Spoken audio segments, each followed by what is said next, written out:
All right, you guys, welcome to the late night comic book read. I'll just be reading through one story tonight. It's been a while since I've been doing it late night, so welcome. I'm going to put a little bit of a soft music in the background to help with, the bedtime story read. So we'll get right into it. We're going to be reading a tale from Alan Moore, which is like Tales from the Green Lantern Corps. So I will get into that in just a second. I hope you guys are well. So I'm playing as Jessica Cruz, actually the first female Green Lantern of this sector. Thanks, Grayson. So welcome, you guys. It's been a while since I've been on this late, so thank you guys for joining. We're going to be reading from here. Alan Moore actually has written some Green Lantern stories, and we're going to read. I was toying with which one to read tonight. I'll show you too. And I'm late because I was making Green Lantern rings, or my own rings. I will unveil those tomorrow at some point. Hi, Michael. Welcome. Okay, so let me just put on some spacey music. Space. I'm like space lo-fi music, something like that. Down regulate, all that kind of stuff. Yeah, jazz hop, will this work?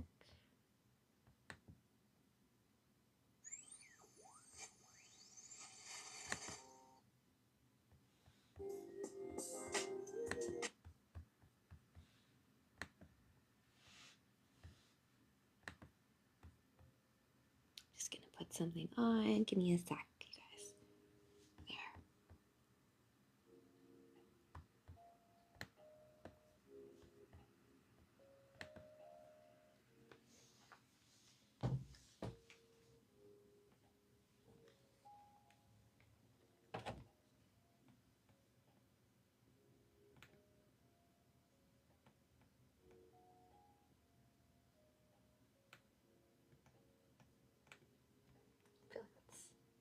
It's okay.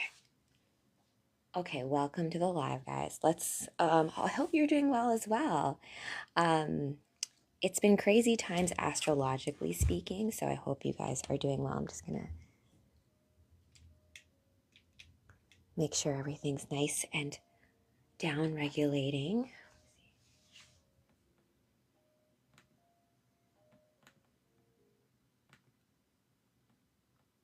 I just want to make this a little louder. The lo-fi's a little too low. There. Better.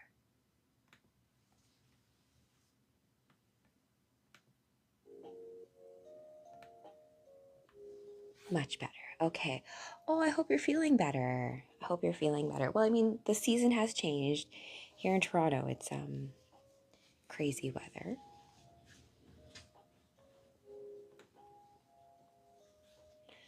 So we're going to do a nice little self-enclosed Green Lantern read with myself as Jessica Cruz. We're going to read about a fellow other female Green Lantern that you guys may not know about. It's a cool story. I was going to read a different story about Abin Sur. We might talk about that a little bit, but that one's a little bit kind of sad, actually. It's but we'll look at it. So I'm reading from.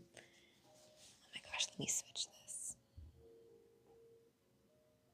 There, fabulous. Okay, so what we're going to do today, guys, is we're going to read from the DC Universe, the stories of Alan Moore. Now, I have some stuff bookmarked.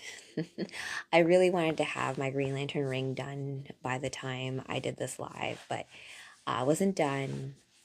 So I will be back on with an actual ring with maybe some guest stars. And if you guys like playing as Green Lanterns, I would love to have you on a live one time for us to talk about the lore. Ooh, okay, so without further ado, welcome to the read. This is our late night comic book read. We're reading Green Lantern tonight. So I I've read you guys' Quest for Hope. If you guys want, you're more of a Green Arrow fan. Interesting.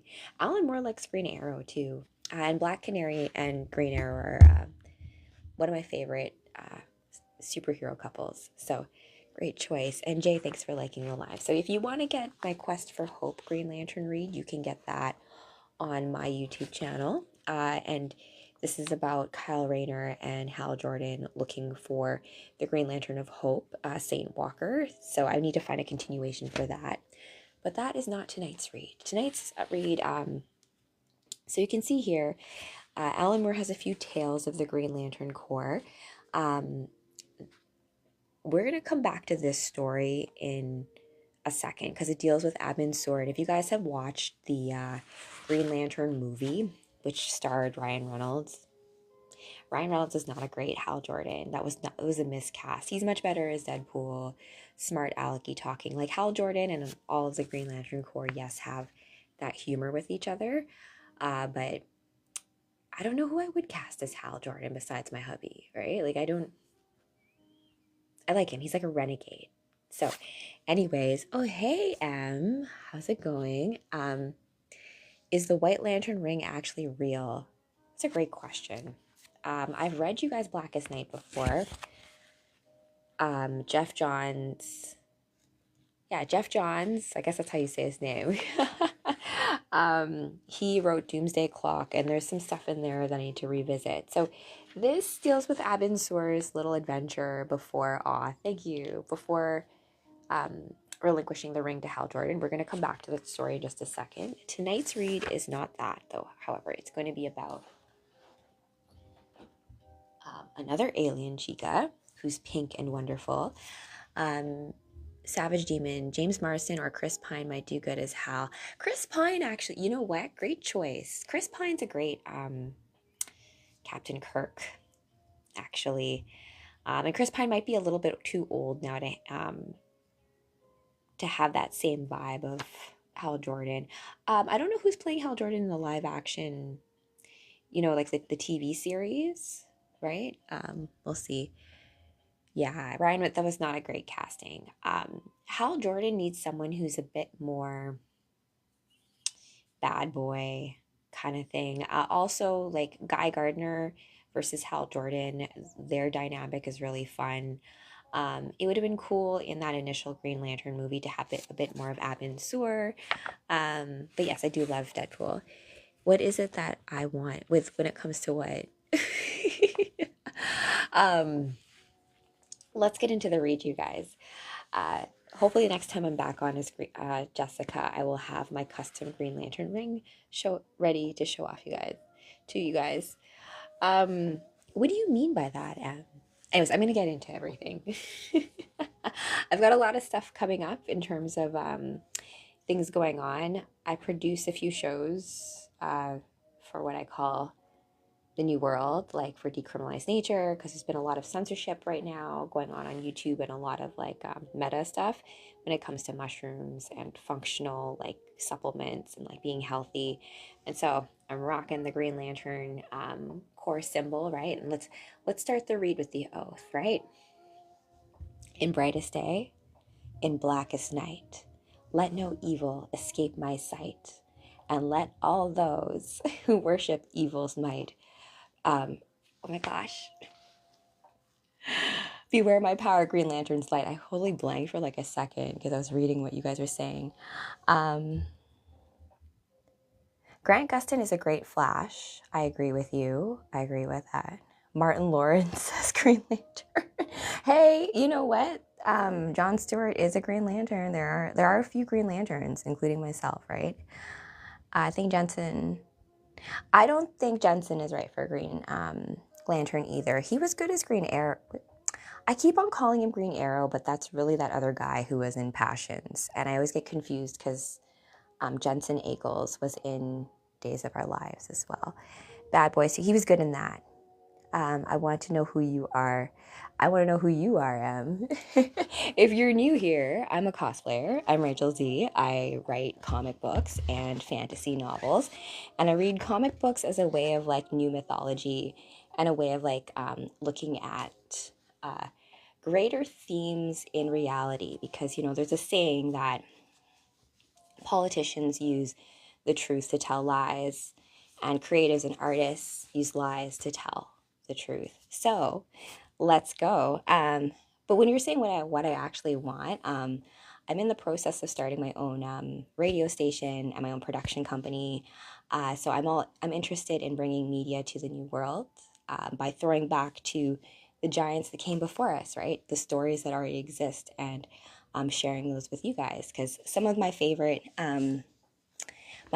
teachers were ones who did exactly what I'm doing with you guys right now, which is reading out loud, right?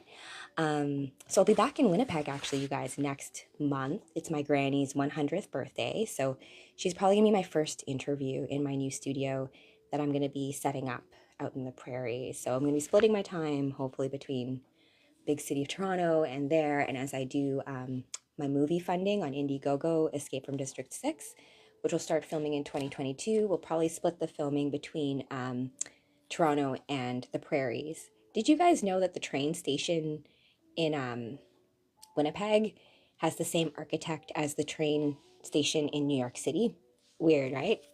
Okay, bye. Oh my goodness. I have Fantastic Four comics. Oh, I have a cool story with Fantastic Four and Spider-Man, which I'm going to do. So, here we go. I'm not going to read this one. We're going to read instead. I had it bookmarked. There it is. Because it's a nice little self-encapsulated story with a Green Lantern that isn't necessarily, well known. So we'll get right into the read and we'll go right into it. So, welcome. This is in Blackest Night. Story is by Alan Moore. Pencils is by Bill Williamson. Inks Terry Austin. Letters John Constanza. And colors are Jean D'Angelo. So it's kind of fun. I always love how there's a whole team of people that come together to write what seems like a simple story in a comic book, right? I like writing short stories too, right? Because you don't necessarily have to end a short story. You can kind of leave the ending hanging. Okay, so let's go. Katma Tui, your statement requires explanation. We sent you to an inhabited world we have but recently noticed in the black and lightless void known as the Obsidian Deeps. So if you guys aren't familiar with the Green Lantern Corps, these little blue guys at the top, they're the Guardians, not to be confused with the Guardians of the Galaxy in Marvel Universe, but the Guardians, they come from the planet OA. I believe that one. Yes, I have to go back to that into Crisis because their background is also related to this. So, the Guardians, who are let's say, the bosses, that's what Kara, Supergirl, calls them. They're the bosses of the Green Lantern Corps. They're asking for a status report from Kama Tuai. You can see her name here, right?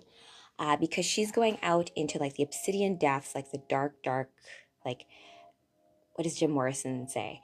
Out here in the perimeter, there are no stars. So out in the perimeter of like space-time, right? So she's recruiting out there in the Obsidian Deeps. So the Guardians ask her, you were dispatched to appoint a protector for the space sector, and you are telling us in this you have succeeded, right?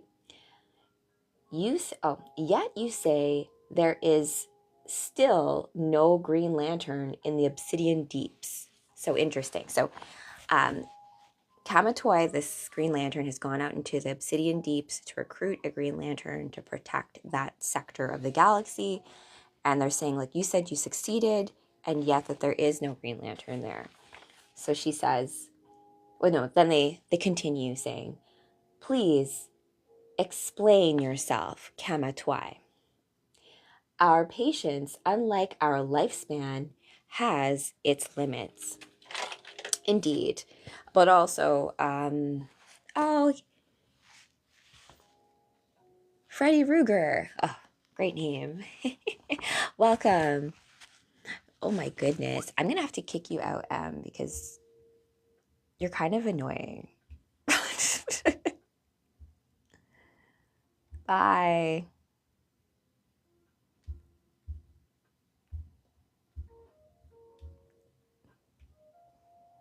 Okay. So welcome to story time, guys. Oh, hi, Mr. Top Ramen. How is it going, my friend? I'm playing as Jessica Cruz tonight. We're doing some tales from the Green Lantern Corps from the archives of Alan Moore. So there are a few comic book characters I feel like. My hair, I thought you meant me. No, no, no. I meant the other. There was another person in here who I don't think knows me very well. Who's just like, "What do you want in life?" Or like people who come on here being like, "Oh, you're so fake and you want a real man." I'm like, please. I've been married for 10 years. I'm not here to do any of that kind of stuff. I'm just here to share stories. So whatever you want to take from it is what you want to take from it. And I've realized too, you guys, and also. Um, I've also realized not to take things so personally when it comes to people imprinting on you. So, any of you guys out there who have like Black Moon Lilith on your rising or you have scorpionic qualities, you'll find that other people love to put their shadow on you, right? Like when people tell me, well, why are you with a guy like that? He doesn't have enough muscle. I'm like, well, I'm glad you seem to think that you know what I want in a man, right? I don't go around telling you what you want, right? It's so funny when people love to project what people think you should want or you should do. And I'm like, you can think whatever you want, but I don't need to have you in my universe. That you can get kicked out.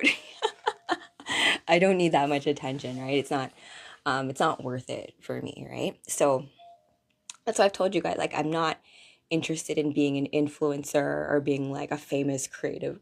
I'm just here, like, to tell stories, to share stories. Those who tell the stories rule the world, right? And so I welcome you guys to love what you love. Go back to the stories that give you inspiration, hope, all that good stuff to make it through this reality, because it's not that easy these days to be yourself. And so I like leaning on, and thank you for the gift there, the Brooklyn blob. I love that. Oh, and hello, Texas. I love Texas. A Leatherface Lives. Is that from Texas Chainsaw Massacre? Do love the horror movies. Fun fact, myself and hubby did a modeling thing out where they filmed Where the Hills Have Eyes in Vegas long time ago. Gotta find those photos somewhere. Used to model a lot more back in the day. Hey, Scott Summers. Oh, so I'm making Green Lantern rings because I've given up on the freaking mail and it coming in the mail. So I'm sure it's gonna come at some point. But I have used clay, polymer clay, and crystals, and have made some Green Lantern rings. I still have to paint them, so tomorrow I should be able to show them off, but I'm not planning on being Jessica till later on this week. But for sure, we will get on a live together and talk about the Green Lantern rings and lore. And because I know how to make rings now myself, I can make other lantern rings too, right? So the blue one, right, which has its own sigil, etc., right? So let's go continues. I'm 26. Haven't had a girlfriend. I just need someone to talk to sometimes. Freddie Ruger, you know what? Let me take a little break here before I continue onward. Have I had any issues with Sinestro lately? I will say this, Brooklyn Blob. You know how I know that that Green Lantern movie was pretty crap with Ryan Reynolds, right? But I will say this: Mark Strong as Sinestro, mwah, really well done. And I hope that in more of the Green Lantern lore, they talk a little bit more about the nuance of having a yellow lantern ring, right? This idea of the fear ring is not as simple as like, oh, just being fearful, right? There's this idea of conquering your fear. So it's an interesting thing when it comes to that, right? And also, too, in the chakra system, yellow is actually the solar plexus. And Freddie Ruger, let me go back. You're not creepy at all. I also think, I'll put it this way. in my chart, I have a lot of like masculine tendencies, like Aries stuff. So I love video games, I love comic books, I love fast cars and roller coasters, and like I like pushing the boundaries of what it means to like live, right? The thrill of life, right? Um, oh, cool. I've got to do better on Rivals. If I prefer Rivals when I have friends there to help me play. um, but I will say that like there's such a gender rift between men and women when it comes to certain things, right? When I cosplay as the characters that I am, it's not for anything other than I love bringing these girls to life. They all have stories locked in them where like a lot of girls are like, oh, well, it's a comic book, so like it's so frivolous and whatever. They don't pay attention to it, but there's a lot of good stuff in there about when it comes to like harnessing your inner power, all that kind of good stuff. So, Freddy Ruger, I will hopefully go back to my matchmaking self, and so hopefully I can maybe make a real Black Canary Green Arrow match and a real Gambit and Rogue match in real life, right? For those who resonate with those characters, because I've realized that those in our life, they get to play those, your best friend, your significant other, your mentor, all of these roles that superheroes have. We also have them in our own lives. And it's important for us to recognize that, right? We can empower each other to be so much more than what we have been led to believe by general consensus, right? So, welcome you guys to the Cosmic Comic Book Club. I am your host, Jessica Cruz. We are reading a story from Alan Moore, Tales of the Green Lantern Corps. This one is in Blackest Night. All right. And I'll do the oath again at the end. I kind of effed up when I did it with you guys. I was like blanked out. It was off in like a different time space for a second. And Gary222, thank you. And thanks for liking. So let's onward, you guys. So just to get you guys up to speed, if you're just joining, we have the Guardians here asking for a report from a Green Lantern named Kamatwai, because she has been sent to recruit a Guardian, a Protector, a Green Lantern Corps member in like the outer, like the deep, dark part of space, right? So they're saying like, okay, so you were dispatched, right, to appoint a Protector of the space sector, and you tell us that in this you have succeeded. And yet, you say that there is still no Green Lantern in the Obsidian Deeps. Please, explain yourself to us. Our patience, unlike our lifespan, has its limits. So the Guardians are immortal as well. So they're kind of like we have limits to our patience, unlike our lifespan, which is unlimited.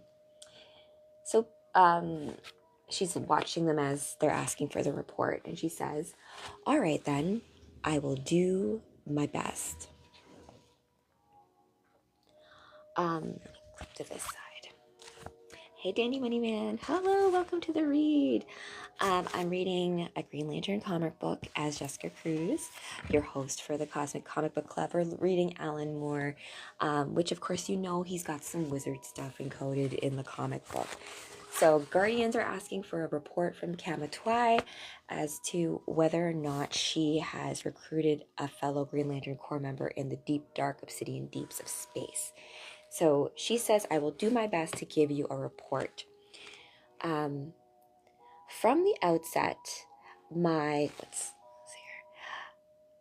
sports were beset by difficulty. What the heck?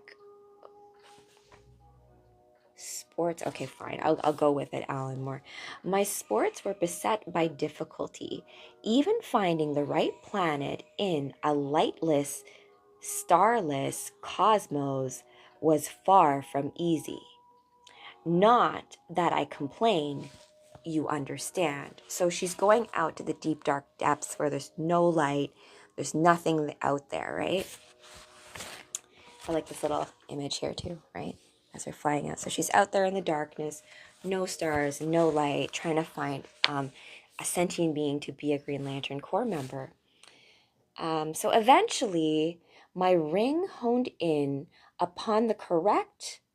Let me bring myself some more light. I need some more light. Like in Fifth Element, Aziz, light, more light. There, better. Okay, so eventually my ring honed in upon the correct gravity field, revealing my destination. I cannot say what it was like. I saw no more than a searchlight's width of it at any given time. And thanks, Lanitz, Stray Girl 44. I hope you guys are Green Lantern Corps fans. This is a tale from the Green Lantern Corps Quantum Library. Gathering information, I learned that the world was sparsely populated by a silicone-based life type. I also learned that one possessed of the necessary qualities for Green Lanternhood was situated nearby. He appeared to be meditating as I approached. He was not alarmed by my green beam, and I anticipated a relaxed encounter. Careful not to startle him, I attempted conversation. Oh, indeed. I love being older, actually, you guys. It's brought with it so much more freedom when it comes to things, right? And expression. Love it. Okay, so she's out in the deep depths, and she's like, okay, there's someone out here that I think could be a potential Green Lantern Corps member. So he appeared to be meditating as I approached. He was not alarmed by my green beam, and I anticipated a relaxed encounter. Careful not to startle him, I attempted some sort of conversation. So she comes and says, hello. And this is what he responds back. I don't know if I can even say it. He's like, something I can't pronounce. And I know, like, sometimes in magic books, like Promethea, when they're speaking in like certain magic languages, I'm like, is there a translation? Perhaps I attempt it. We shall see. Hey Pikachu, I saw you step in. Welcome to the live Green Lantern Corps. How cute would Pikachu look with a little Green Lantern Corps costume and a little ring? Pika Pika. In brightest day, in blackest night, let no evil escape my sight, and let all those who worship evil's might beware my power, Green Lantern's light. I'm working on my own Green Lantern rings that I'm making myself, which I think have a little with the sigil itself, which is a lantern. My eye has a lantern. This idea of like your left eye, your left versus your right. I think your left eye is Thoth and your right eye is Ra. Don't quote me on that. But regardless, all the symbology chock full in the comic books as well. Pika wouldn't be as cute as you. Aw, Pika and me together, double whammy, right? I think. I do have a fun little video I want to share with you guys with Samus and Pikachu working together. So anyways, before I go off on a tangent, welcome to the read. I'm reading you guys an Alan Moore story, Green Lantern Corps tale. Paolo, thank you for that. That was awesome. Was that for the oath? I appreciate that. This book as well, I received this as a gift from my baby sister out in Vancouver when I visited. I'm working on a little video clip of when we did some hiking out there. Because the thing about the green has a lot of symbology encoded in it as well, right? So when we think of like our heart chakra is actually green. Paulo, you're so sweet. Thank you for that.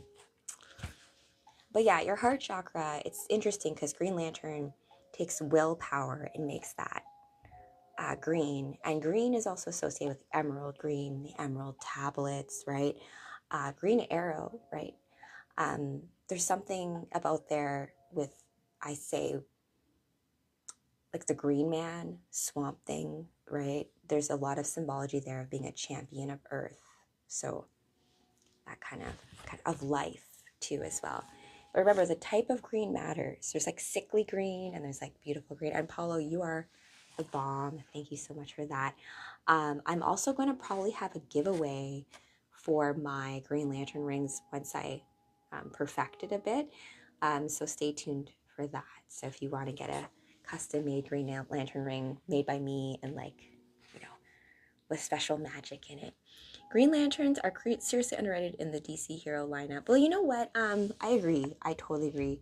But and I also think a lot of people don't get it.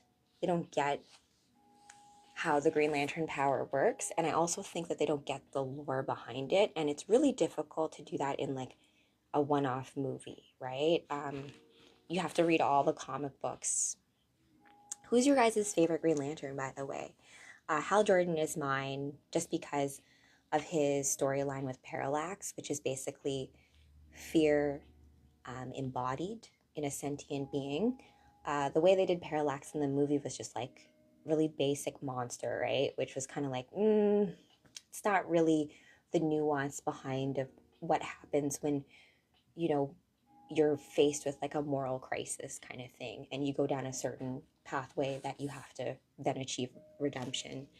Do you ever turn to the Yellow Lantern side? Great question. So Jessica Cruz, myself, when playing as tonight, she first started with a ring of Volthoom, right? A ring of fear. And it's through that transmutation of fear that she becomes worthy of holding a Green Lantern. So, yeah, Guy and Jessica are gonna have a little hangout together very soon because Guy's been ragging me about not having a proper ring for a little while. I'm like, it's in the shop, it's getting upgrades, it needs to be powered up. Okay, so let's continue onward. And hey, Gwen Stacy, love you, girl. Paolo, I grew up in Brazil, and what got me into comics was the Emerald Twilight following Superman's death. Oh, yes. The Superman death. Anytime we have the death of a hero, right? There needs to be stakes in it, because if it's a matter of like, oh, well, we can just resurrect them or they're immortal, all these kinds of things, it loses the power to it, right? Because the idea is that if a being so powerful and that gifted and all of that can still die, it puts us all on this, not a level playing field, but a relatability, right? And this idea that even with all of the gifts, with all of everything, there are always challenges, right? And we don't always win every battle, right? And you have to come back in some sort of way. So thank you for sharing that, Paolo. Okay, let's continue onward. So we have Kamatwai, who's a Green Lantern. She's going out in the deep, dark, outer space area to recruit a Green Lantern Corps protector for that sector of the galaxy. So he's speaking back to her. She's trying to communicate to him, and she's like, oh my goodness, I don't understand what you're saying at all. And then she uses her ring to translate, which is great, right? Because your ring is dependent on your ability to be creative, right? Because it's your will, and there's a tell to that in this reality, right? So the minute you get a spark of an idea, right? Once you decide that's an idea worth having and having in the material, you can now take the action steps to bring it into real life. With the ring, it happens instantaneously, right? You can like think about something where you're like, okay, I want to fly, so I'm going to make myself a jet, or I'm going to make myself a mech suit and fly, or I'm going to just like give myself like a rocket jetpack and fly. So there's many different ways you can approach something. It's all just based on how you choose to create your construct or use the ring. And Jessica learns a lot from Hal Jordan as it comes to how to really finesse your way of using the ring, and like in the moment in a battle, being able to pull out the right weapon for the job when you're going up against someone, right? Oh, hey, Papa Dave, welcome. Thank you for that. And I just wanted to read a comment there before. Hi, Craig Myers, welcome. And Kyle, thank you for the follow. Umpa616, I swear one of the most poignant deaths was Ultimate Comics Peter Parker. Oh, yes. For me, you guys, and you guys know that I've read this in Crisis, right? Flash and Supergirl die in 1985. They both sacrificed themselves to save the multiverse, right? And so when you have a death, when you have a sacrifice, even Jessica Cruz, how she transmutes the fear ring of Volthoom is through sacrificing herself, like throwing herself in front of, I forget who it is, who she saves, but that moment where you're no longer afraid of death, it changes it, right? Like, yeah, anyways, your perspective is anything. That's all I really wanted to say. Use story time. Okay, let's continue onward. I need to finish because I need to actually wake up early tomorrow because I'm doing a show called The Bohemian Revolution tomorrow, which is my podcast I do on Tuesdays. And I'm doing it on the tragedy of the gifted children. So we'll get to that in a second. And thanks again, Papa Dave. And thanks you guys, all of you guys out there, my superhero friends, for joining me for this story time. We're doing Alan Moore, and we're doing a tale from the Green Lantern Corps. Oh no, the interruptions are good, you guys. Oftentimes I'll go back in the replay, and because you guys have brought certain things up, it's like a piece to a puzzle, right? I look at comic books as being ciphers as well for different things like Shakespeare, the Bible, different poetry, the Poetic Edita, Nag Hammadi, all of these different texts, especially the ones with poetry, because there's rhythm and rhyme and meter. And even how Alan Moore writes, I've gotten used to the way he writes because the way it's not really how anyone talks, right? So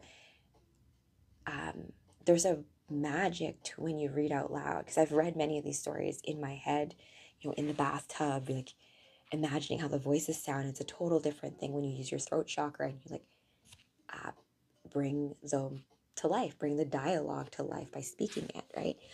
And Papa Dave, I need to uncensor your comment. I don't know why. Oh, thank you, Papa Dave. I am a big romantic, and I think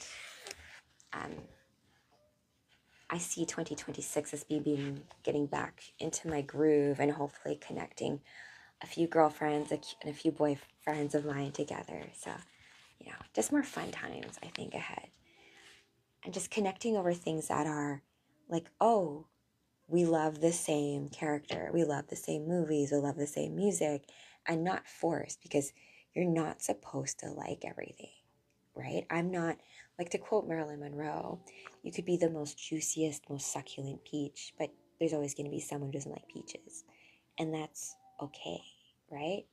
I have a friend of mine, she's like, I can't believe you actually like Green Lantern. I'm like, yeah, why not? And I get why some people don't, and that's okay, right? I wouldn't like it if everyone liked what I liked, because how boring is that, right?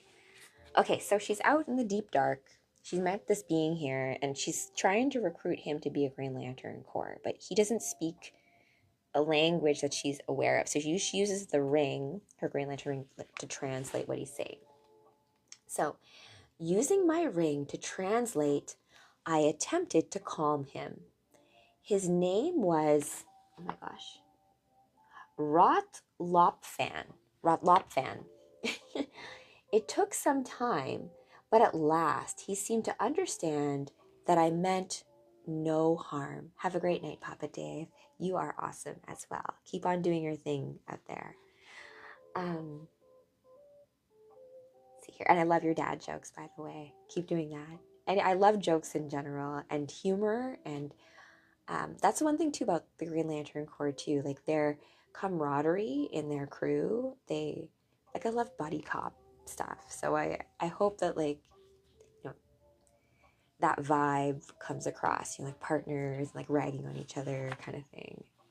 Okay, so it took some time, but at last he seemed to understand that I meant him no harm, even if he did find me impossibly grotesque by his standards. So he's like touching her face, being like, oh, you're so ugly.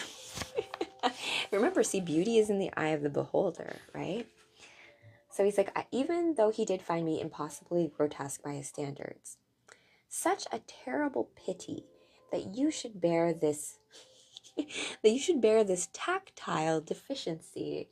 Your voice sounds so kind. So it's so funny, this like creature from the deep dark depths who looks scary, right? Is like, oh, you're so ugly. Such a shame because your voice is so pretty. And she's like, all right, thanks, guy. And so he continues, but this story of yours, you say that there are areas of solid land floating above this world, and that you come from one such place to invite me into a league of protectors. Yes, you would make a worthy member of the untranslatable corps. So apparently Green Lantern, when she's trying to recruit him to the team, Green Lantern itself is untranslatable, you can see here, right? So something to keep in mind when we're talking about, like I used to work for KPMG as a global relationship manager was my title. And so I worked with like Thailand, I worked with India, I worked with like the UK, Belgium, South Africa, Malta, Australia. So I managed 137 countries, and English was considered the business language of the world. But that being said, truly understanding each other, right, is more than just like the words that we use, right? Which is why I love comic books, because you can take images, you can take symbols, you can have these other things to help to communicate and get your point across, right? And I found too, like, I used to deal with France a lot, and hey to Matt and other friends I've made along the way at KPMG since I've left the corporate world. My show is on. Oh, hey, Boba. Yeah. And cheers to the sober. Oh, nice name. Thank you for the rose. We're reading Alan Moore, A Tale from the Green Lantern Corps. And Alan Moore himself, I've read a lot of his stories, and I do feel sometimes he's talking directly to me. And I think that's true with a lot of artists. Like a lot of, like, your favorite book, your favorite stories, your favorite poetry, there's going to be the general accepted meaning. There's going to be, all these other analyses. And then there's going to be what matters to you, what your favorite character is, what your favorite line is, what all these things are in the story that will mean something in your own personal story. Yes, me too. Cheers to the sober. He's great. He's also got a few great commentaries on just, magic as a whole. So, that kind of thing. Okay, so let's keep it going. Where are we? So you say that there are areas of solid land floating above this world, and that you come from one such place to invite me into a league of superheroes. Yes, you would make a worthy member of the untranslatable league, or rather, Corps. This is not the Justice League. This is the Green Lantern Corps, which is why, like, Hal Jordan in the beginning of the Justice League is like, I don't know why I need to join some sort of like group when I'm already part of like a team. Umpa616, wonderful. You will catch me again. It's been a while since I've gone this late before, but I have a lot of friends out on the West Coast, and there's 3 hours. They're 3 hours behind me here in Toronto, and so, like some of these later reads, I feel like I divinate, like, what story does the universe need to be told right now in this kind of form? And I felt like this one was a good one. So thanks for seeing you, right? You're in the West Coast. Hey, West Coast, Best Coast. I love the West Coast. I'm originally from the prairies, right? So even that, like all my friends who are on that side of the world, what is time anyways, right? Daylight savings just happened before, and it's just, oh, LA. Hey, LA. I went through LA once on the way to Vegas way back in the day, and we had like this little plane that went from LAX to Las Vegas, and seriously, that pilot was jacked like crazy. Like, it was like my hubby threw up and stuff. How crazy it was. But cool. I'm in the East Coast, 2 a.m. Yes, it's 2 a.m. for me too, Gwen Stacy. I think we're in the same time zone. Do I happen to be a Taurus? Yes. You must be psychic. I'm a Taurus with a Gemini moon, so I feel like this speaks to both parts of me, right? The makeup and like the dressing up and like all of the performance aspect is like that Venus artistic side, and then the Gemini moon is like the deeper parts of the story, right? the writing is a language. The idea that comic books have a lot in common with hieroglyphics or cave paintings, right? This way of conveying larger stories. So, you know, let's see here. Universal bedtime story reading. Ah, I love Saturday morning cartoons too, Kelly. Did you have a favorite? Did you have a favorite? So like X-Men back in the 90s, I used to love watching. I saw Sailor Moon. But all of the DC animated stuff I feel like is pretty good. If you had to compare, I would say DC animation is better than Marvel animation, but Marvel's done a lot better with the live action movies and stuff. So welcome you guys, and welcome to conquering your own fear, right? Because Jessica is definitely one of those characters who's had this road of coming from having crazy anxiety, and this idea of conquering her fear is something that happens on a regular basis, right? Okay, let's continue onward. I would love to play as Jade or one of the Green Lantern Corps who are like pink. I forget what Sinestro's race is, but that alien race, be cool to cosplay as that if I can just figure out the whole being pink, right? Starfire 2 is also one I'm working on, and she's orange, so I need to work on that too. Okay, so yes, you would make a worthy member of the untranslatable corps. The what now? I didn't catch that. Oh, I'm sorry. My ring's translator function seems to be slipping. I said the untranslatable corps. She's like, oh my goodness. I checked the ring. It worked perfectly. It just couldn't translate the words green or lantern into a language with no concept of color or light. So she can't translate Green Lantern to this guy in the outer deep dark realm of space because there's no color there and there's no light there. So how can I explain green to someone who doesn't see light or color, right? It's kind of a crazy thing. Or like colorblind folk. If you're trying to explain us, or dogs, right? Like dogs are colorblind, so you know if you throw a certain color ball into like the green grass, they're not going to be able to see it, kind of thing. How long have I been a Green Lantern fan? I have been a Green Lantern fan since reading Supergirl.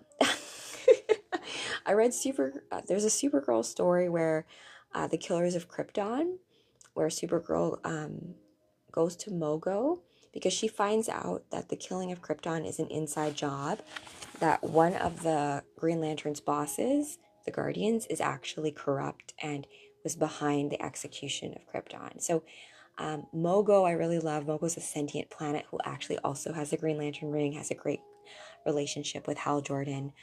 So I fell in love with the Green Lantern lore, right? This idea of the I keep on calling it the electromagnetic spectrum, but it's the electro-emotional spectrum. This idea that emotions have power, right? The star sapphires, the different lanterns, all of how that cosmology works. Super, super nerdy, interesting to me, because to me, all of these different cosmologies, all the ways that these are all structured, have a nugget of truth in them, right? I have made my own Green Lantern ring. I've actually been waiting on my glow-in-the-dark one to come in the mail. But we've been having some rolling Canada Post strikes here in Canada, right? So I've taken to just making my own ring. But that's why I was late today, because I was supposed to be on like 10 p.m. tonight. But I got into making rings, so I made a few of them. I will show them off later on this week once I have them finished and painted. I'm in Toronto. I love Montreal, though, by the way. But Montreal's got a lot of like cool music festivals, art, like just there's many beautiful cities all around the world, right? Like it's just like when people tell me, who's your favorite superhero? What's your favorite city? I'm like, I have like 8 million favorites. you know? So and in that case, right, it's like one of those things for me. I'm like, how can you spend your life like disliking something or hating on something when there's so much more to just appreciate, right? So yeah. Are you in Montreal then, Max? We've always been. Yeah. And I think our differences are our strength, right? Like there's nothing more fun than telling someone about something that, let's say, they didn't know about. Now, like, oh, I can tell you about it, right? Versus like, I look at these different comic books and different movies as like a way of us sharing our like inner world, right?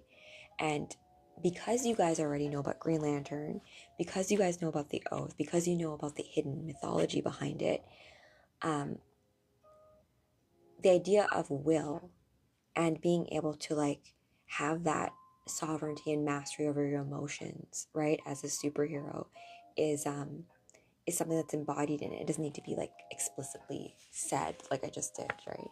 Hey, Will I am. Okay, let's continue on. So she's in a place where there's no light, there's no color, and she's trying to explain Green Lantern to this being. So she's like, now what?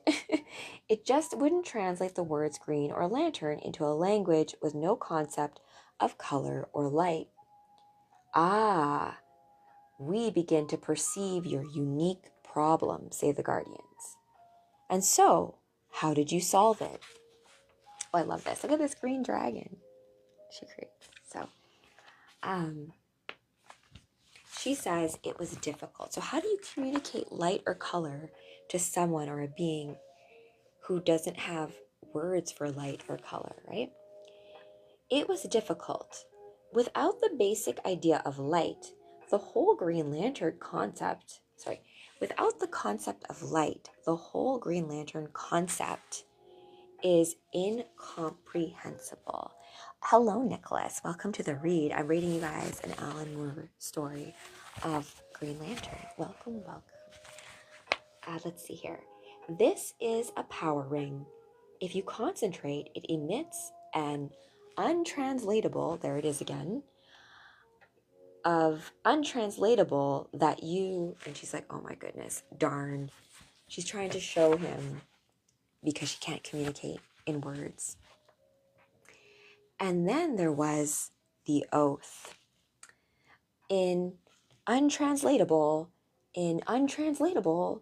no evil shall escape my untranslatable. Let those who worship evil's might beware my power untranslatable. It perhaps loses something in translation, says the being. She's like, yeah, it sure does. That Green Lantern, actual lantern, I want to make one too. Finally, although it shames me to admit it, I gave up. And then the being says to Kamatwai, stranger, I am sorry that you cannot have me understand you. You cannot have me understand you. Although what you say is alien, it has the ring of truth. And then Kamatwai's like, wait a minute. Say that again? Your words. I said that they have a ring of truth. And that ring, oh my gosh, that's it. That is the solution. Certainly, what I was doing was unorthodox, but I am sure the Guardians will turn an untranslatable just this once. Here, so she takes a Green Lantern ring because she's there to recruit someone in this lightless, colorless space sector to be a protector and part of the Green Lantern Corps. So she takes the ring and she places it on the being's finger because she's like, I can't seem to communicate light or color to you. So she can't even say Green Lantern to this being because he's like, I don't know what green is. I don't know what a lantern is. Oh yeah, nice Night Rain. Me too. Welcome to the read, right? I love the stories of the Green Lantern Corps. It deals with such cosmic stories, right? You're dealing with, and there's nothing wrong with like homegrown origin stories, right? But I do love how big and expansive the world is, right? Boop, indeed, Gwen Stacy. Let's continue on. So she takes the Green Lantern ring and she places it on this being that she's trying to recruit's finger. And she says to him, now, do you know what a bell is? And then the being says, a bell. Yes, of course. We have bells here. All right, good. Imagine one concentrating hard. Imagine its shape and its weight in your hand. Oh, and so as he does this, or I don't know if this being has a gender even, he's thinking this, he creates a bell with his own ring. And she says, ha ha ha, excellent. If we can't have an untranslatable, then we will have a bell. Now, as for the first half of your official name, what sort of pitch sounds soothing and restful to you? Well, F sharp resonates nicely, but why? Splendid. Then what you hold in your hand is an F sharp bell. It will emit sound waves that you can shape into solid forms.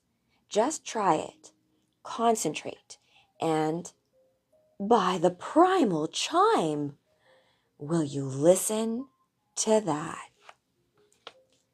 I decided to try the oath again. All right, place your hand in here. It's sort of like a tuning fork. And then you say, oh, hi, Night Rain. Oh, welcome to the club. Welcome to the Green Lantern Corps superhero friend. So now, remember, she tried to do the Green Lantern oath with this being, but there was no lighter color, so there was no translatable word to do it. So now that there's a bell, now that we're using music and tone to communicate, which is what I do with my cosmic room with you guys, when we have songs that tell a story, when you have a certain note that just reverberates through your heart, right? A certain tone when you speak that soothes you. So all of that is like the nuance in the language that is more than the word. It is how we say it, right? How we speak, how we sing, how we have rhythm in the prose that we are speaking out loud, right? Even in our head, right? Because do you hear your voice in your head, right? The frequency, right? The frequency, the vibration, all of that, the hidden ways in which we communicate when we don't have light or color, right? So I decided to try the oath again. Place your hand in here. It's sort of like a tuning fork. And then you say, now let me just think this through. And eventually, I had it. In loudest din or hush profound, my ears catch evil's slightest sound. Let those who toll out evil's knell, beware my power, the F sharp bell. Oh my goodness, love it. Thanks, Night Rain, for the finger heart. Let me repeat that because I kind of stumbled over my words. This is my first time reading this story out loud to you guys. And whenever it's like a raw read, I appreciate your patience. Still going, oh, and hey, Samurai Ninja, thank you for liking. Oh, and the roses, very, very kind, Night Rain. All right.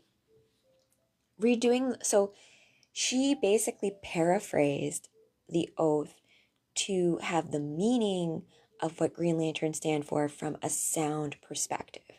So I think that's a great tell for us when we're trying to convey certain ineffable concepts to each other, right? To realize that, okay, if I can't show it in light and color and I don't have the right words, what are the other mediums that I perhaps can use to get my point across, right? And music, tonality, tuning forks, all of those other little subtle frequencies and vibrations, that's how we do it, right? Thanks, Angel Ho. Hey, right back at you. Okay, cool, right? So I'm going to reread that. Pokey, you came just in time. In loudest din or hush profound, my ears catch evil's slightest sound. Let those who toll out evil's knell beware my power, the F-sharp bell. Oh yeah. I created a modified uniform for him, and then I left. I didn't mention the ring's weakness to yellow objects. Because the ring, right? Each ring interacts with the other rings. I hope it was delicious, Pokey. And thanks for sharing the live. I created a modified uniform for him, so she made a little Green Lantern uniform for this guy, and then she takes off out of the deep dark. I didn't mention the ring's weakness to yellow objects. In a colorless cosmos, there seemed to be little point. Go. So, wait, hold on.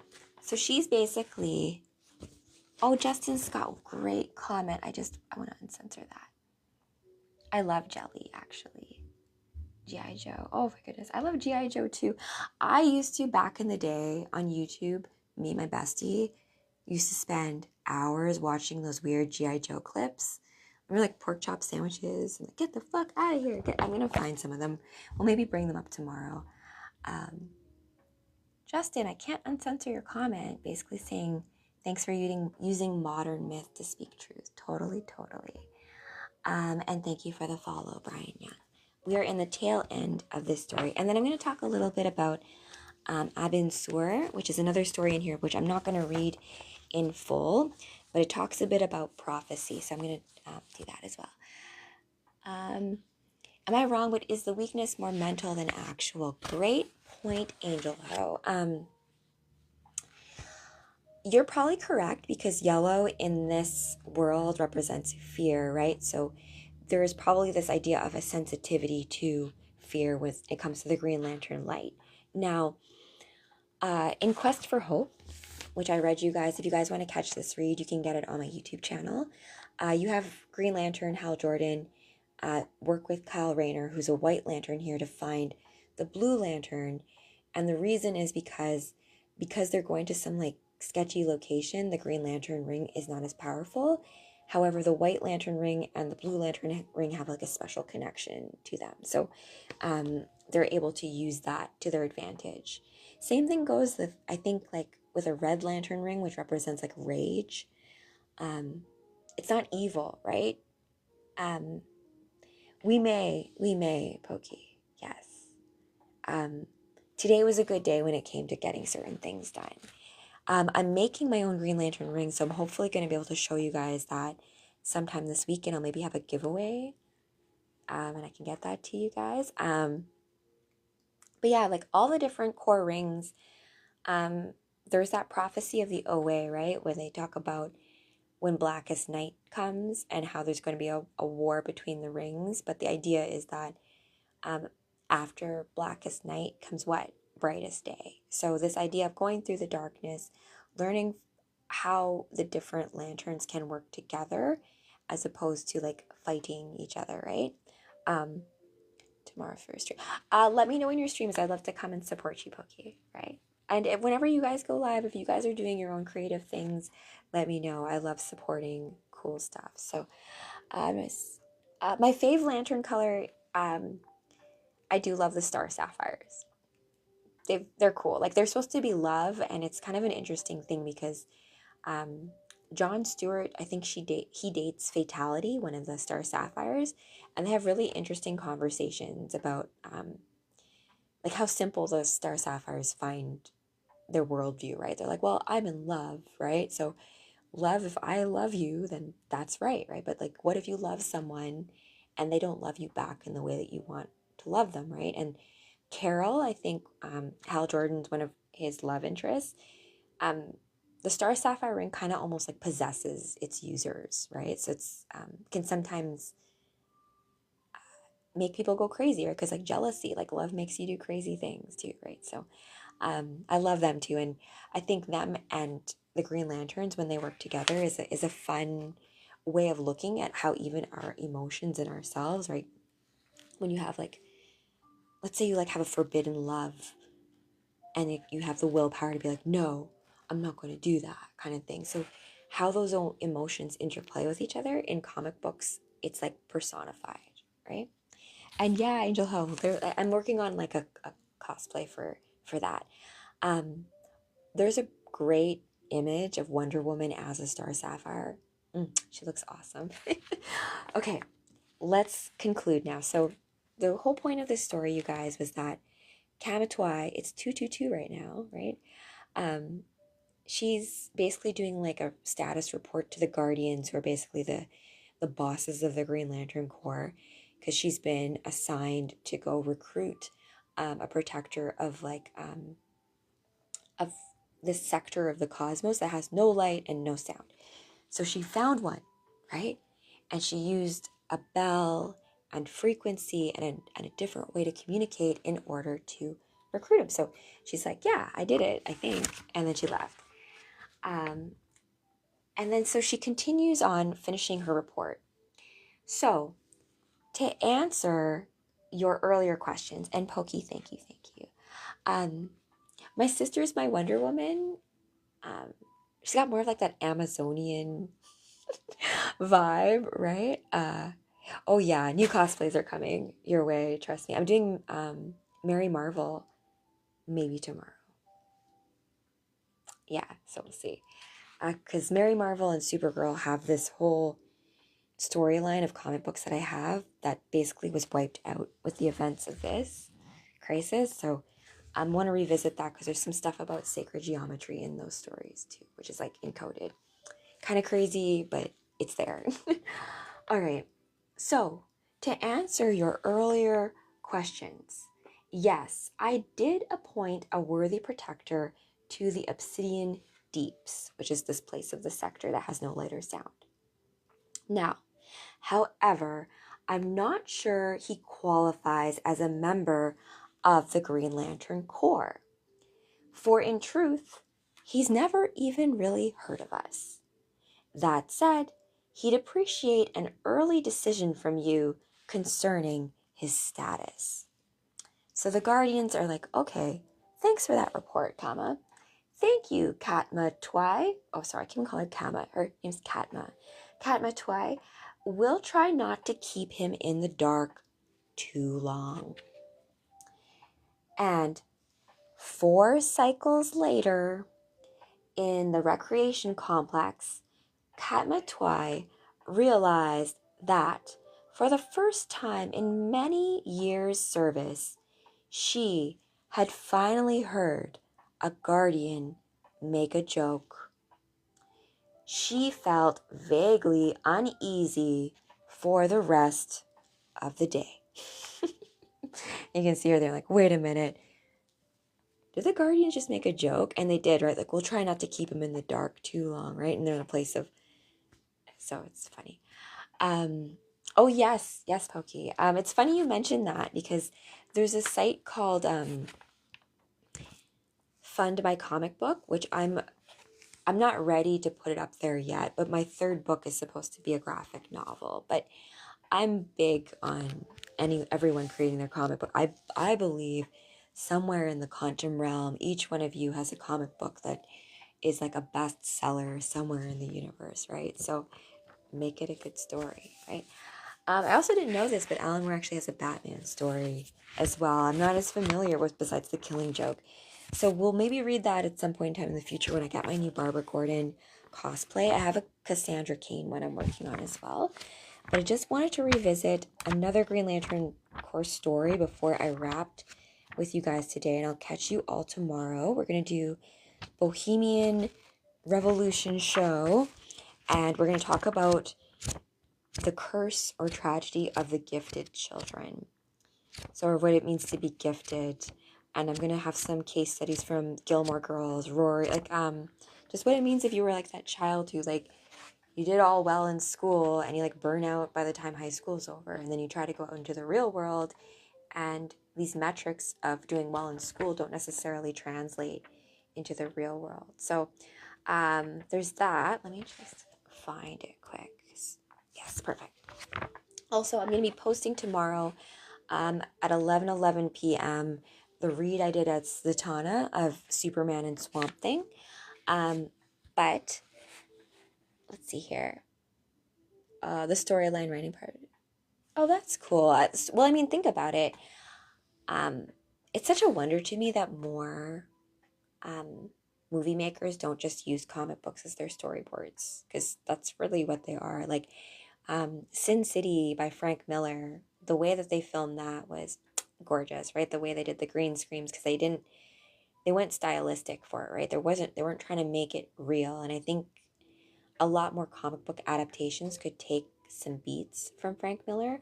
Also, there's a story in here about how Frank Miller and Alan Moore and the guy who worked on Green Arrow a lot had like lunch together. I'm like, Frank, how cool is that? How cool would that be to be like a fly on the wall for that conversation, to hear these like creators like toss ideas around. So, um,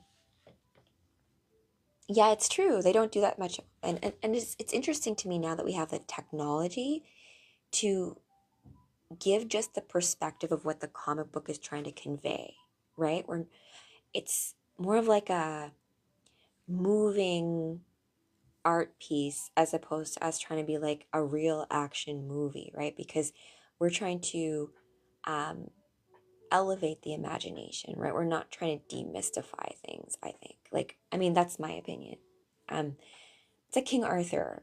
I feel like all the King Arthur movies always try to make King Arthur like he was like a real guy and a real king. I'm like, okay, maybe, but I'm more interested in the more fantastical stuff like Avalon and all of these quests and dragons and magic and Merlin. So, um, what we want to take from each story is really up to you. And so, seek out those stories that really resonate with you. And if you don't vibe with it, you don't have to finish the whole thing, right? I like to give things a chance, but your sacred attention is very valuable. And so, if you don't like Green Lantern, that's cool. You don't have to watch it. It doesn't bother me any, right? So, I feel like with you guys too, like whatever you love, like love what you love, full stop. Seek out others who love it too. And even those who can like, even characters I didn't like so much, some people, even on you guys on this live, like, I'm like, oh wow, like that's cool. I would love to do that. Like, so thank you, Big Otter. And I want a Blackest Night animated movie. Yes, that would be fantastic, Marlis. Yeah, because some recommendations I have is the animated movie of Crisis on Infinite Earths, which I think it came out in 2024 and infuses Constantine and Zatanna in that in a really nice way, as well as Justice League Dark has a few animated films which are pretty good. And thank you again, Big Otter. So I'm not going to read this whole story out to you guys, but it deals with Abin Sur, and he goes to like this like hell realm. You can look at, they look like very Lovecraftian creatures. Look at them, they're like some demon hell realm where they like lie and stuff. And he's on some sort of mission, but on this mission he meets a being, and wait it offers Abin Sur to ask it 3 questions. Okay, so I'll just go from there. What does he say here? You are well named Quill of the five inversions. Um, you invert the truth relentlessly. This terrible apocalypse is the fruit of a mind sick with the fantasies of revenge. If you say so, Abin Sur, in any event, you have made the 3 inquiries permitted to you. Oh wait, sorry, I'm gonna read you at 3. So this demon thing creature, he offers Abin Sur 3 questions, and so he uses this to, I think, save someone. I'll just read you guys this part because it deals with Hal Jordan and prophecy, and I think you guys might find it interesting. Okay. Let me cut, and I will tell you. Can I read upside down? I wish I could. Okay, I need to have a different way of holding this. New setups with my comic books, so you can actually see the panel close up in studio, are coming up very soon. Where are we? Let me cut, and I'll tell you a secret concerning your father, 8 years dead. Care to witness 12 unspeakable tableaus? Simply release me and don't listen. All lies save for me. And Abin Sur says, is this the legendary Amer of Tears? You repulse me. And Quite rightly, they are banal demons, and they believe all to be as stupid as themselves. They insult your intellect. Look how demonic these things look. They're like literally like Lovecraft demons. And who would you be, flatterer? I do not flatter. I merely speak that which is true. I am Quill of the 5 inversions. Oh, and what do you offer? I offer you answers. Any 3 answers to any 3 conundrums. An intriguing proposition. But you would lie, of course. You run that risk, certainly, but as my answers are freely given, it is a small one. Yes, at least that is true. Very well. My first question. Where is the vessel that lately crashed here to be located? Because he's here, Abinsur is here for a reason. He's on a mission for the Green Lantern Corps to retrieve a certain, I think, spacecraft of some sort. So he's asking this Quill of the 5 inversions as a way to test him to see if he's actually going to tell the truth, right? Brian Wilson, thank you. I am chocolate. I repulse nobody. Everybody loves me, and I stopped using it. I can't stand hurting. Aww. Aw, you're very sweet, Pokey. You know what though? It's taken me a while to be who I am now, and I've gone through some ish, and I think it's one of those things, right, where your soul has to go through like a purification process. So like me at like early 20s and me now, like I realize why like I certainly had like certain relationship issues at that time. To work some things out. Hey, Michael Crane, and thank you for the follow there, Brian. Okay, so Quill of the 5 inversions, Abinsur, Green Lantern, he's there on a mission. He's like, okay, I'm going to validate your first question to see if this is true, right? So, Quill of the 5 inversions continues, a league to the west, answering his question. There is one survivor, a child. So, what are your other 2 questions? And Abinsur's like, okay, I have an answer.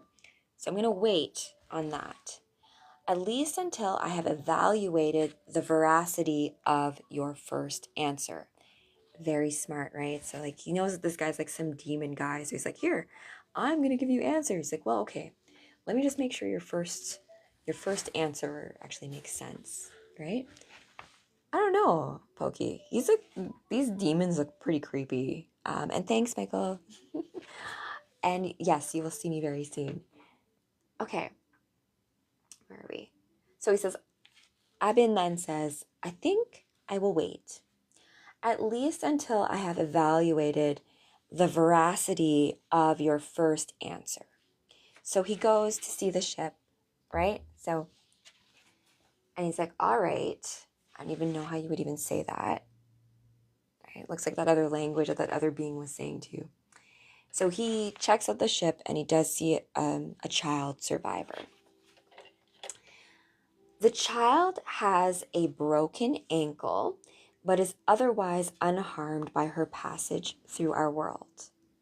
Whereas you, Abinsur, you still have 2 more questions.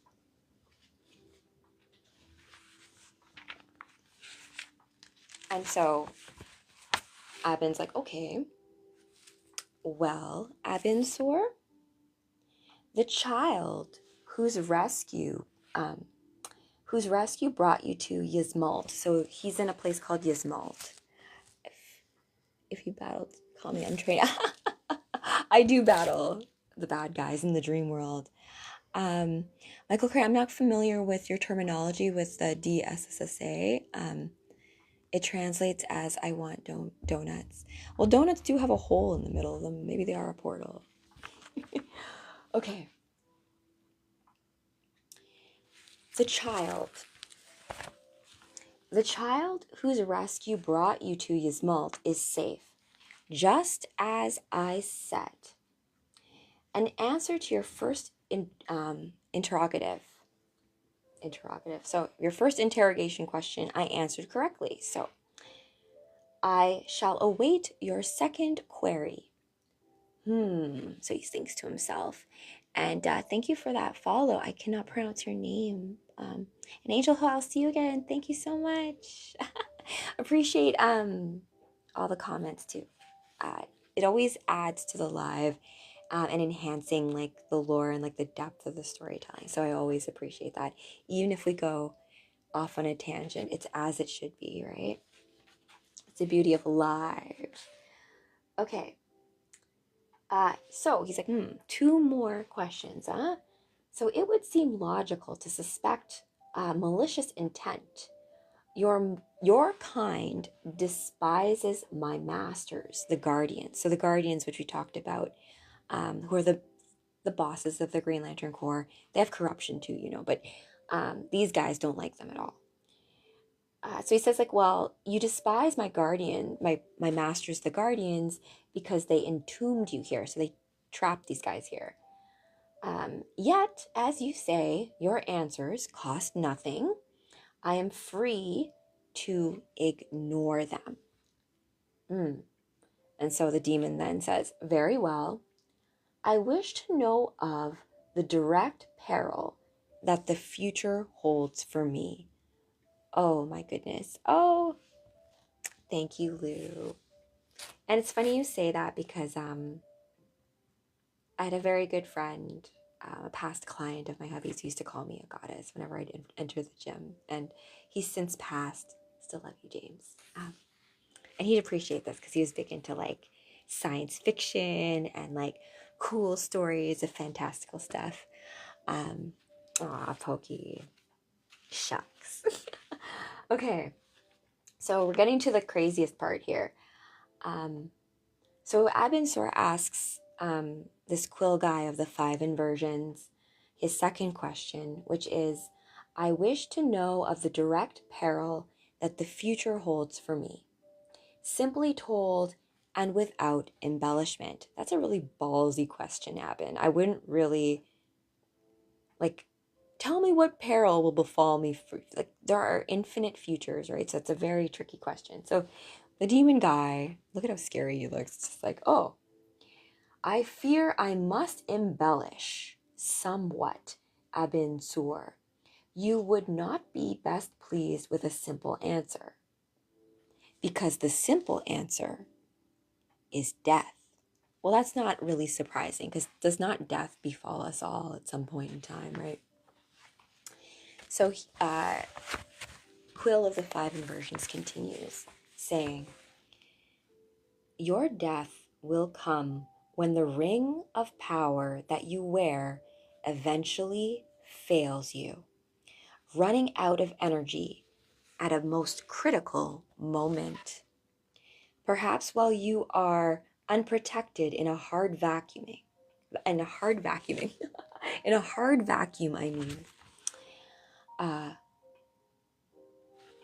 or engaging with an enemy. Great question, Lou. Aren't the lanterns immortal, though? But I think it brings up here a certain weakness in the sense of the lantern rings need to be charged. I've read quite a few lantern comic books where Hal Jordan is in a situation where the ring needs like a desperate emergency charge for it to be able to do what it does. And that too, yeah, Pokey, as long as you have the rings. Like sometimes, for whatever reason, different members of the Lantern Corps leave the rings behind or don't take them on missions. Depends. But it's a good question though. Like, if so long as you are the holder of a ring, are you immortal? So this demon's basically telling Abinsor that his ring is going to run out of power at a critical moment and he will die. He will perish. And then he continues, however, let it cheer you to know that your passing will not be without its compensations. Upon your demise, a new Green Lantern will be appointed to your space sector. And so you can see here, he's foretelling Hal Jordan's arrival, right? So saying, throughout the Green Lantern Corps, he shall be hailed as the greatest among his contemporaries. I mean, that's why I always say that to you guys, like Hal Jordan, the greatest Green Lantern. Wherever he goes, legends shall spring up in his footsteps. Your own achievements, Abin Sur, will be utterly eclipsed. Well, that's kind of mean. So he's saying that, like, once you die, the one who rises up and inherits your ring will be the greatest of, like, amongst his contemporaries, and your own achievements, they will just be forgotten and wiped out. And he asks him, so does that bother you? And Abin Sur says to him, bother me? What an amusing notion. Of course it doesn't bother me, even in the unlikely eventuality that you speak the truth. But it is I who should ask the questions. What is the most terrible catastrophe that the Green Lantern Corps, that the Green Lantern Corps in which I serve has yet to face? Blue is hope. That's why they seek out hope to turn the tide, right? You speak of final catastrophe. After untold millennia, the enemies of the Green Lantern Corps will rise united against them. The Corps shall be destroyed to the last life form. The planet Oa shall be as dust. Amongst the gathered foemen shall be numbered. What do I mean by foemen? Amongst the gathered foemen shall be numbered the weaponers of Guard, the sentient onyx, and the unspeakable children of the white lobe. I don't know who the children of the white lobe are. They seem kind of terrifying. The Empire of Tears, finally released from entombment, shall join the assault. Sodom Yat, a Daxamite hailed as the ultimate Green Lantern, will perish battling the Lobe Spawn. The planet form Green Lantern named Mogo will be last to fall. As Ranks explodes a blank bomb within its core. And after that, there will only be the demons dancing in the ruins of Oa to the rhythm of drums bound with that blue skin. Oh, interesting. And so he's like, okay, that sounds a little bit where I left you guys before. It sounds like a little bit of a sick fantasy of revenge as opposed to a real prophecy. So he then says to the demons, you are well named, Quill of the Five Inversions. You invert the truth relentlessly. This terrible apocalypse is the fruit of a sick mind with fantasies of revenge. If you say so, Abin Sur. In any event, you have made the 3 inquiries permitted to you. You may leave Ysmelt and forget all that I have said. Be assured, demon, that is my precise intention. Farewell to you and to this dismal world that is unseen. Or this dungeon, that is your dungeon, rather. I leave you to your imaginings. And he takes the child that was like his rescue. And so Abin Sur leaves the planet. The demons are now like left with each other and like talking amongst themselves. And when the demon says to him, it's like, well, Brother Quill, have you destroyed him? And he says, oh, it was no great challenge. The intellectual ones are always the easiest to entangle. But yes, dear sister, what's his name? Roxayumi, I have destroyed him, although it will be a decade before he knows it.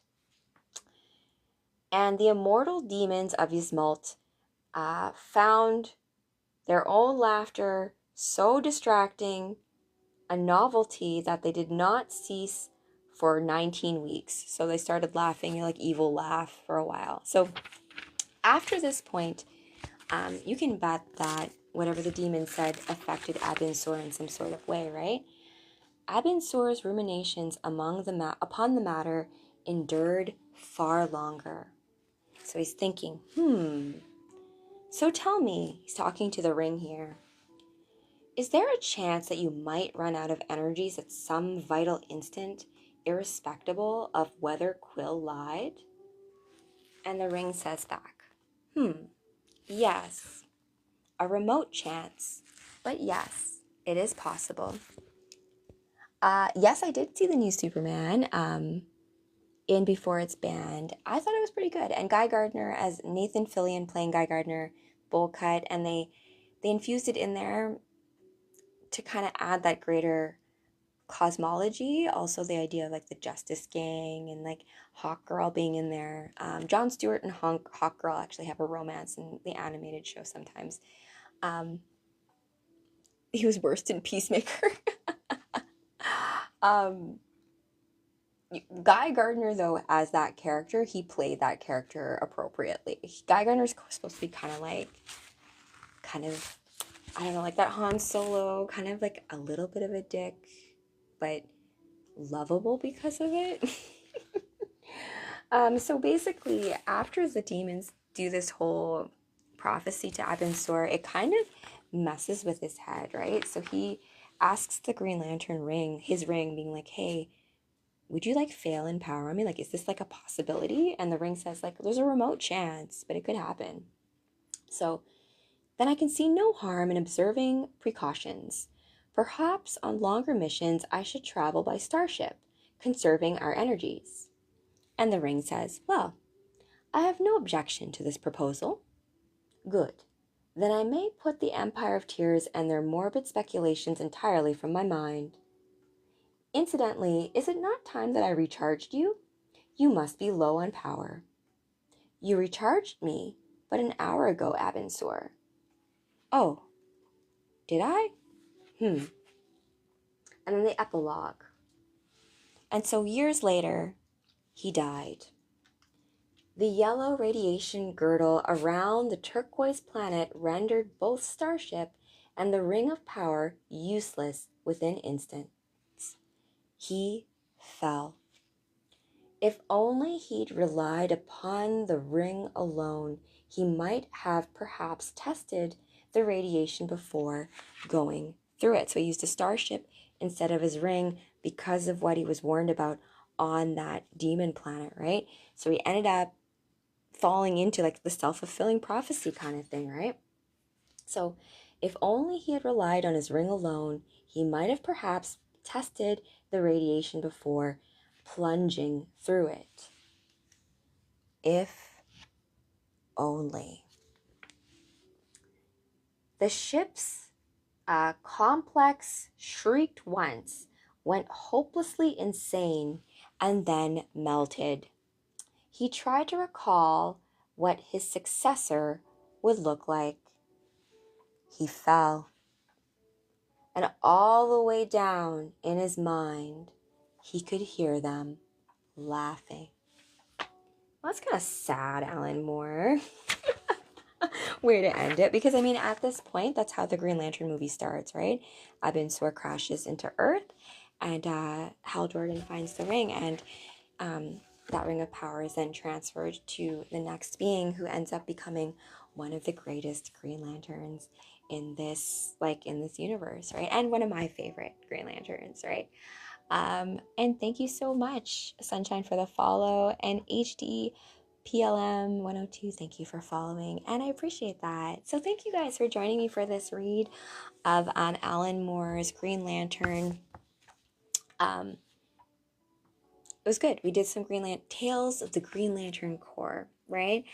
So tomorrow I'm going to come back on as Mary Marvel, and just to remind you guys, hey Frankie Gaijin Jr., welcome. Just to remind you guys of who Mary Marvel is. She's in multiversity here, just because Shazam and that whole. I'm going to talk about the different goddesses that are invoked when one speaks about Shazam. So like, remember, right? Where is she? Oh, and they have this chica, Mary Marvel. So that will be tomorrow, hopefully, if I can get that cosplay, which I'm making myself up together. And we're going to talk a little bit about magic, the Rock of Eternia, invoking Celine, all that stuff. But that takes care of that, you guys. Thank you so much for joining me for this. Yes, Shazam's foster sister. She's got a crazy backstory. She like ran away from home. She ended up being adopted. It's like a big story about how, like, you know, childlike consciousness sometimes is what is needed to hold the energies of magic, right? Think of yourself as when you were like 8 or 10 years old, when you really, really believed that you could do anything. Guess what? You still can. All right, guys, remember, it takes true courage for you to play as exactly you in this cosmic game of life. So be sure to play as exactly you, because the universe is counting on you. But no worries, I have your back. Jessica Cruz signing off. Till next time, guys.